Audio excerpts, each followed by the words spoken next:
There's lots of reasons for this chair. This week, last weekend, we had the convention of the Diocese of Upper South Carolina, where the delegates and I went.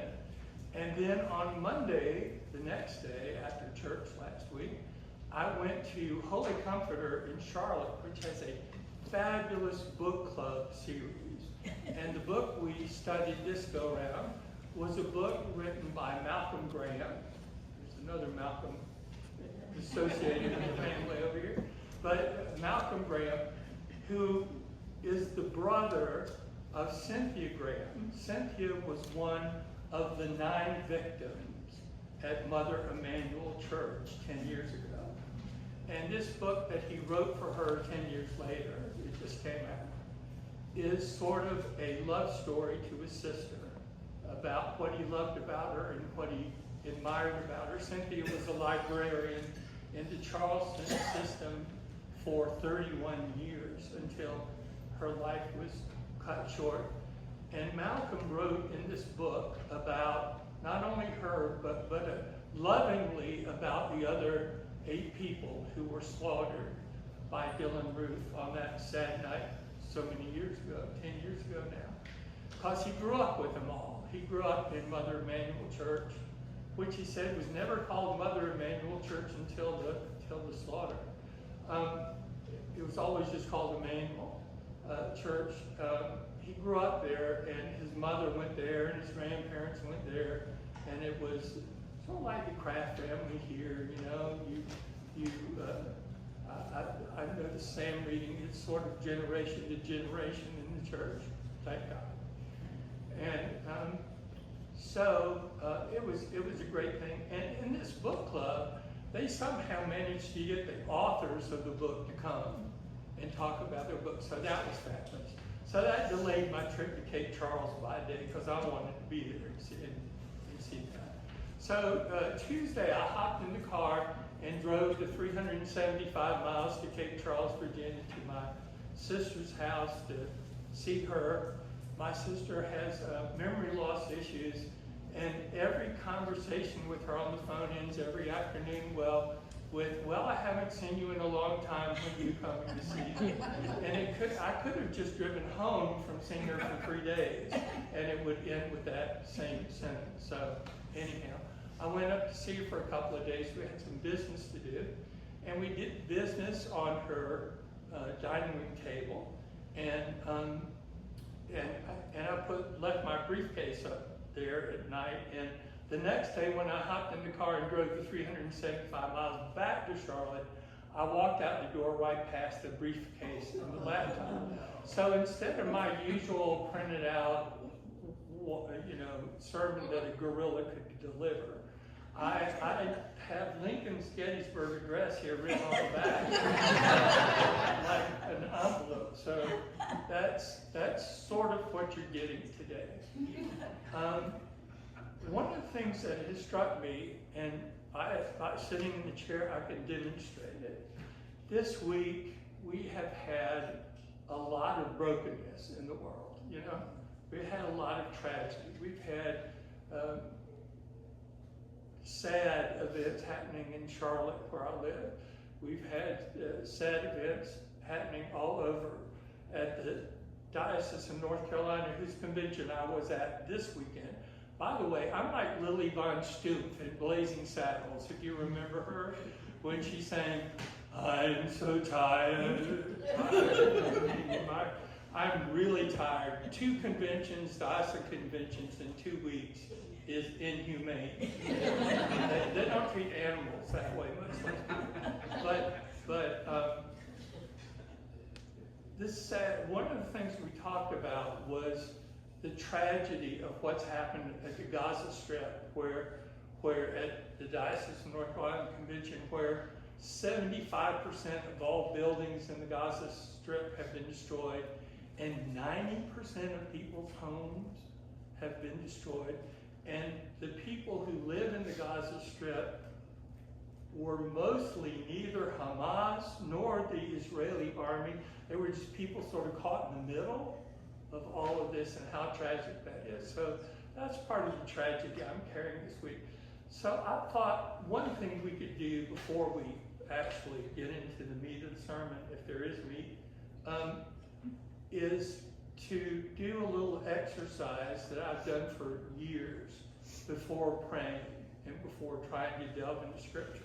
And that is, if you feel like it, you don't have to do it if you don't want to, but if you feel like it, hold out your hands palm down and visualize yourself letting go.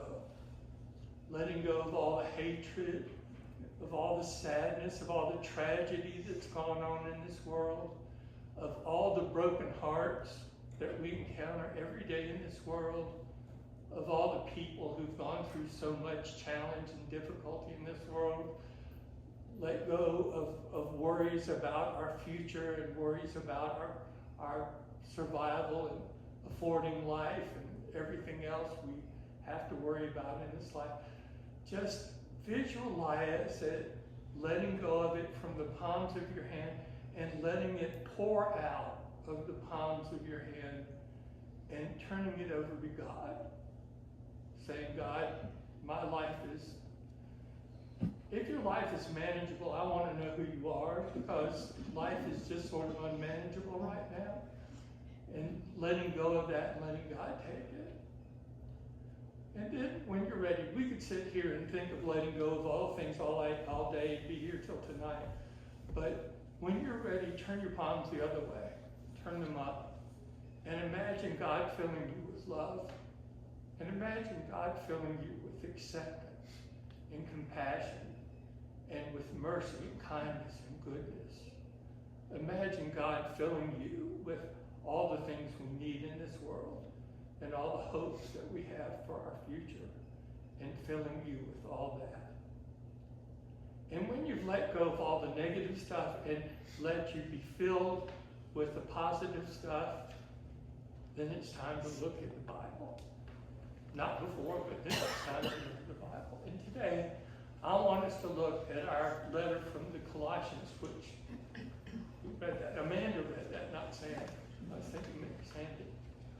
But whether Paul wrote Colossians or not is debated among scholars. Some scholars think he did, some scholars think he didn't, but there are good reasons for both of those things.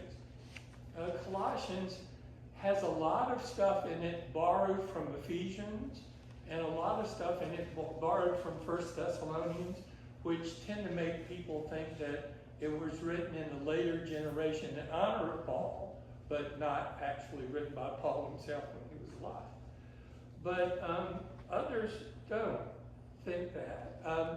One of the things about our passage today is it's not written like Paul usually writes. It's much more theologically oriented than Paul usually is. Paul's usually talking about problems that Priscilla and Aquila and Eunice and Chloe's people have and stuff like that. He's a nuts and bolts and meat kind of guy. But this is more of a theological bit, and it is written in a style in which ancient Greek hymns were written. So some people think this passage was actually a hymn that was being sung in Paul's churches that they wrote down and saved for us in Colossians, because it's written in this wonderful and beautiful way. But regardless of whoever wrote it and whenever it was written, it is glorious and beautiful and wonderful. The first thing it does, the passage opens with a prayer for the people who are getting this letter, the people in Colossae. And by extension, since we're giving this letter to you, this prayer passes all the way down to us. It's a prayer that the recipients of the letter receive strength from Christ's glorious power. And if we need strength right now to be loving and kind and do merciful things in this world that's not always loving and kind and merciful, we need that strength from God right now. And the second thing that he prays for is for endurance, that we be given endurance with patience and joy. Joy in the promises that God has given us, that we have been established, is the word he used. We have been installed, screwed down, like installing a sign in the ground or installing something in your life. We have been established, installed, anchored in the joy that God has established us in the heavenly kingdom of Christ, that we have been redeemed and forgiven. And no matter what we go through in this world, and no matter what challenges we might be facing in this world, that our ultimate identity and end is being established and anchored in the kingdom of heaven. That's our home. And that's where we'll all wind up being. And that's sometimes when we're wandering in the wilderness, as we might be right now, that's where we need to realize that our home is. Having prayed for that, the next paragraph, it sort of changes from a prayer for us to explain who Jesus is. This explains who is Jesus the Christ. He says he is the image of the invisible God. Now, our translations are not perfect. And this is one of those words that is not perfectly translated. The word in Greek that is used right here is he's the icon of the invisible God. And an icon is not merely an image that we look at. It's more like a stained glass window. It's something that we look through. And when Greek Orthodox and Orthodox people pray with icons, they don't pray to the icon, they pray through the icon. And the icon is their window into the heavenly realm, their window into the promises of the life of the world to come. So Jesus is not just a picture of God. Jesus is the window through whom we can look and see God, see who God is. A window into the heavenly realm, seeing God as God is. We're told next that Jesus is the firstborn of creation. And remember, when creation was first born, it was born into the perfection of the Garden of Eden before we messed things up. Before we sinners came along and started talking to snakes. We still talk to snakes. but before we started talking to snakes, and before we started being tempted to disobey God's will for us, and before we started getting tempted to mess up God's beautiful creation. And so Jesus, we're told, is the firstborn of creation, the firstborn before sin entered the world. He's the author of all creation. You notice that this hymn is a lot like the prologue to the Gospel of John, the beginning of the Gospel of John, when John tells us in the beginning was the Word, and the Word was with God, except it uses different language. Word logos, which John uses, word is just as bad as translation as image is a bad translation of icon. Word is just as bad a translation of logos. We get our word logic from the word logos. And Jesus is the logic of God. How God thinks, what God does, how God believes in us, how God comes in mercy to us, how God is willing to become one of us. The author of all creation, the animating force of God, as Logos also is. The creator of all things visible and invisible. Jesus is the creator of the subatomic world, as well as the creator of all the stuff that we see and all the things we know. And that everything, subatomic, atomic, the whole world, the universe, the cosmos. By the way, that's when you see the world in the Bible, the word they're translating is cosmos, not just this puny planet, but the whole thing. The cosmos was created by Jesus, and we're told in this passage it was created for Jesus. So the whole universe and everything that is, All of creation was created for Jesus. You were made for Jesus. I was made for Jesus. Our dogs and cats were made for Jesus. The whole universe were made for the joy of God, to bring God happiness and joy. He's the firstborn, I'll skip one. He is the head of the church. And I don't mean just like a head, like a bishop or archbishop or the pope or something. He is the head, like, in us, the head does the thinking.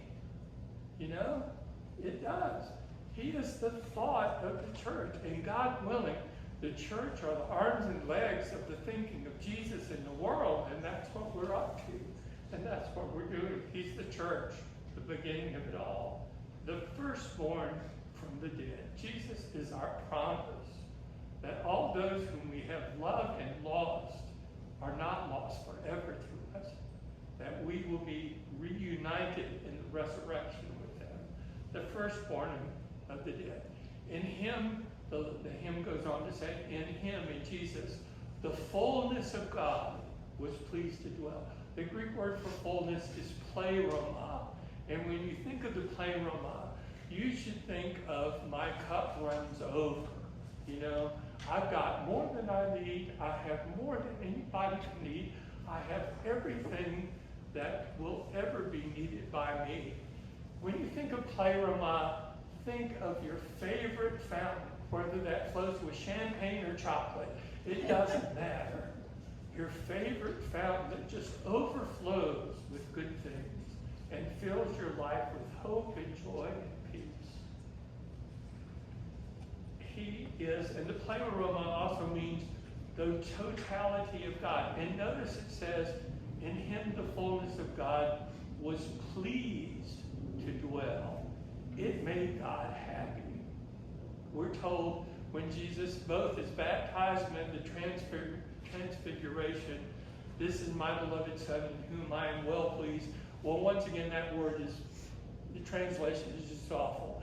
The word means super delighted. It doesn't mean Queen Elizabeth saying, we are well pleased. It means that God was super delighted, overwhelmed with joy, tickled pink in the fullness of his depiction in Jesus, as we look through the icon to see Jesus. Oh, and what is in there? The totality of God is in there in Jesus. All of God's attributes, all of God's powers, all of God's emanations, like the glory of God emanating from God, all of it, the totality of God is tickled pink for that to dwell in Jesus. And what did God accomplish in Jesus? The salvation brought by Jesus Christ is the reconciliation of everything in heaven and on earth. The wolf will dwell with the lamb. The little child shall lead them. I will dwell with the mosquito in peace. We all will be reconciled and all together, and all of the negativity and the brokenness and the hurt and the pain and the tragedy of this world will be swallowed up in the reconciliation of Jesus when all these things are brought together. And I wind up apologizing to the mosquitoes for swatting. We will all be at one, and all manner of things will be well. That is the amazing promise of this passage, that Jesus Christ is the King of love and the ultimate King of everything that is in the long run. No other kings, no other people detracting from the glory of God. So, tuck that away. Tuck that away in your pocket. And when you see the news, and the news is full of somebody being bombed to death or broken or dragged out of a car or held at gunpoint or being treated poorly, remember the promise and hold on to it. And know that instead of this broken world, that is our ultimate home. That is it. So, hold on. I'm through sitting down. But I did want to do this thing so we could let go of all the brokenness and hold on to the good things. I want to end like Bishop Curry always used to. God bless you, God keep you, and God hold you in those almighty